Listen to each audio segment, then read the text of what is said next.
What do you know? So, big challenge for gaining leadership and working within teams.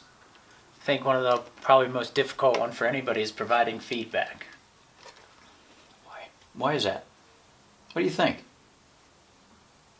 I think because of most work environments, they're not as open. It's kind of like people have to be forced or asked into a position to actually give feedback. Like there's a lot of companies now that they send these questionnaires out, right, on people, and you actually have to enter those in, and it's not personal, right? Right. It's just Yeah. this 1 through 5, whatever. Yeah. So that's a big challenge. Okay. All right. So, coming from the military and aviation, we debrief all the time. Debriefs are huge. Debriefs are the most important learning tool because now you sit down and you think about what you just did. Think about what you just did right or wrong, and then you have to sit down and talk about who made what mistakes, who did what good things, and discuss them and give each other feedback for the purpose of what? Getting better, right? Because if I For everybody, right? Yeah. The whole operation. Yeah, because if you fess up and you can acknowledge that you made a mistake, but here's what I see in corporate America, in the business world and just away from the military. We don't like to accept feedback, and we don't like to give feedback. And I think there's a couple of reasons for that. Number one, it's the performance evaluation based way companies evaluate and raise and promote and So basically, if you get bad feedback, you're not going to get a raise. Potentially. Or not, miss a promotion, or you're not doing your job right. that's part of it. The Okay. other part of it is I don't want to give you any negative feedback because it might be perceived wrong because we're in competition, right? We're competing for the pay grade, the pay raise, the position, the job, all right? But that's where I think businesses don't get it, is the military's in competition too. If I want to get the next promotion or the next job, I still have to compete for it. And I'm competing against my peers. But the way the evaluation process is structured, it's very individual based, and it goes back to that technical skill piece. Okay? Most of the stuff on your evaluation is what? What did I do technically? Right? What did I do technically, and how much money did I make or save the company? It's not based on how I contributed to the team performance.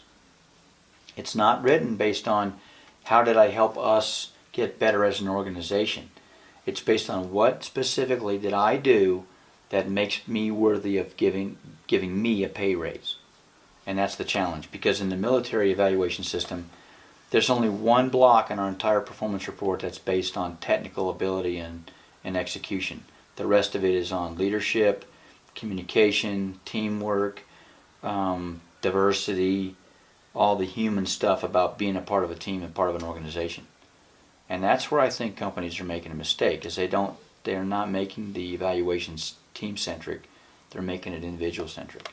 Well, then also, just even doing that plots the mindset, right? Of you against them. Yeah. When it's actually, if you can raise everybody's bar, right, that just makes everything better for the business as a whole, instead of just gains for yourself, right? That's right. But it's really easy.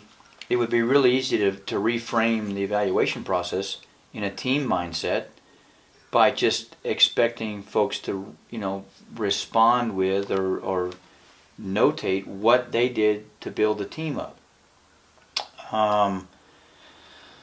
It could be something like volunteered to establish a mentorship program, which resulted in everyone working together better and communicating, which saved the company this much in retention, or something to that effect. Yeah, raise everybody's competencies, or Yeah, and so that's part of it. That's part of it. The other part of it is we all think we're right. Right? Yep. I know somebody who thinks he's right all the time. You know who that might be? Yours truly? I don't know. That's a trick question right now. It really is. So, But we all think we're right, and we don't do things wrong on purpose. Okay? Well, the So- intent's always right, but Mhm. actually what comes out of that, the impact of it's not Yeah. always exact. But when we're in the process of doing something, we think we're doing it right. We're not consciously doing something wrong and continuing to do it. If we recognize ourselves we did something wrong, we will stop and correct ourselves.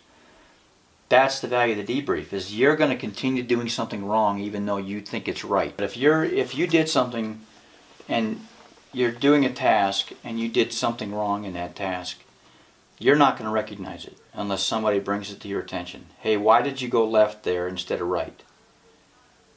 And now you can have a discussion why you did it and what you were thinking. And so you may have done what you perceive to be right, and you think it's right. Okay, you went left instead of right. If I don't point it out to you and ask you, not that you did it wrong, but ask you why. Now you can explain and help the whole team understand why you did what you did. Okay? Because what you did may trace back to a problem with the plan. Okay? Or the brief, the way it was communicated to you.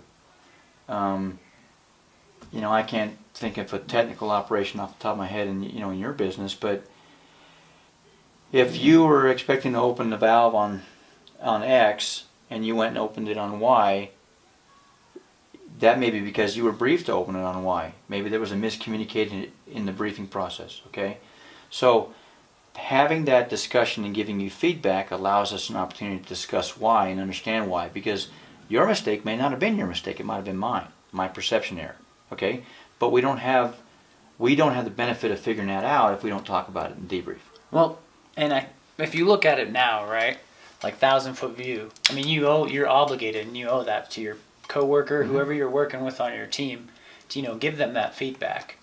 But when people are first starting out and doing this, it's not. I mean, as you go through time, right, it gets a lot easier and you're more open to it. You can take negative feedback. You don't want the shit sandwich anymore. You just want them to tell you what's up, right? Right. But at the beginning, it's not like that. Right. It's very uncomfortable. It's very difficult. And sometimes it's actually worse to get the feedback than it is to even give it. And so, I mean, other than routinely debriefing or talking about these things, I mean, how does this all start? And what are some good approaches to even, give that feedback?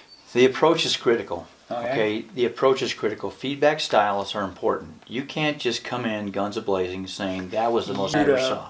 All right? Yeah. You can't do Well, that.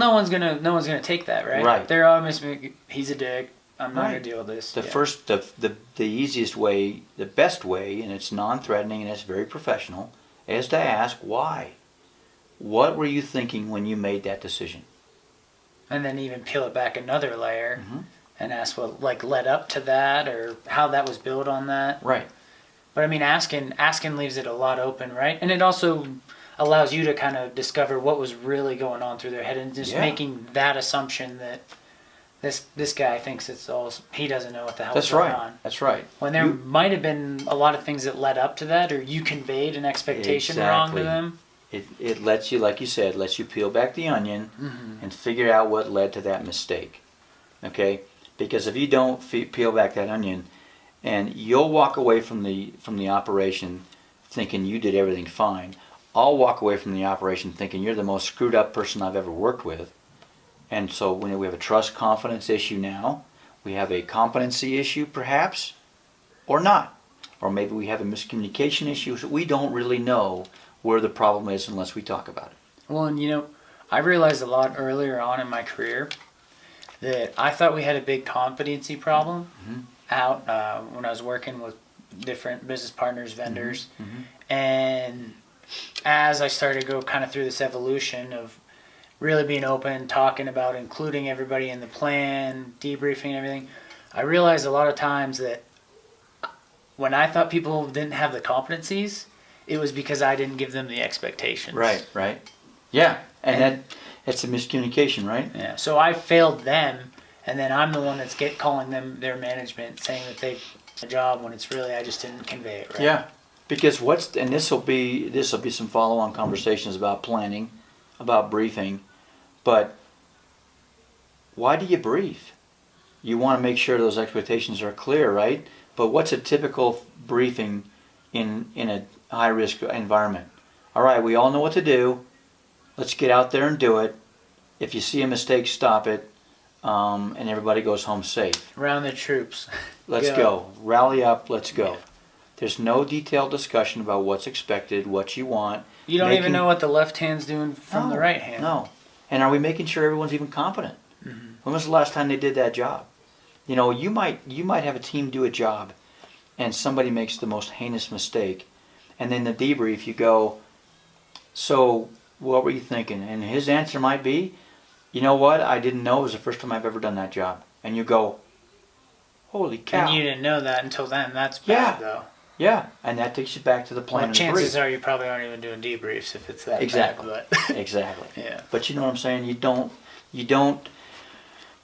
Your team does not benefit from understanding what went wrong and why it went wrong and how they can correct it. In the debrief, it's hard because sometimes you'll have a disagreement. I did it right, you did it wrong. I disagree with you. Okay, that's fine. Have that disagreement, but at least have had the discussion. And you don't have to walk away thinking everybody's going to do it the exact same way. Technique is different than following standards. Okay? Technical proficiency is different than technique. You know, you may be able to do a job differently than me because you have a technique that's different than me. A driller, a pilot, you know, whatever the job is. A football player, a running back. You may have a technique that makes you better at something than me. That doesn't make it wrong. Okay? It doesn't make my way of doing it wrong. But you can help now benefit me by teaching me your technique somewhere down the road. But at some point, right, trying to be process based, Mm-hmm. right, doing the same routine task the same way every single time.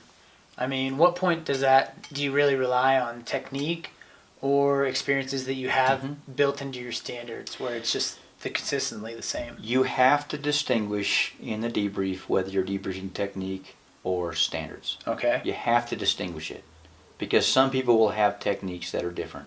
And you have to recognize that and you have to allow for technique. Because that's sometimes a gray area in like kind of the industry I work in, right? Because we're so put into follow this standard, this procedure, Right. and it's kind of like, you know, everybody's different, but look, this is how we go about things. And the standards is where it all starts. Okay. Okay, because the standards have to be clear and concise, but not too precise.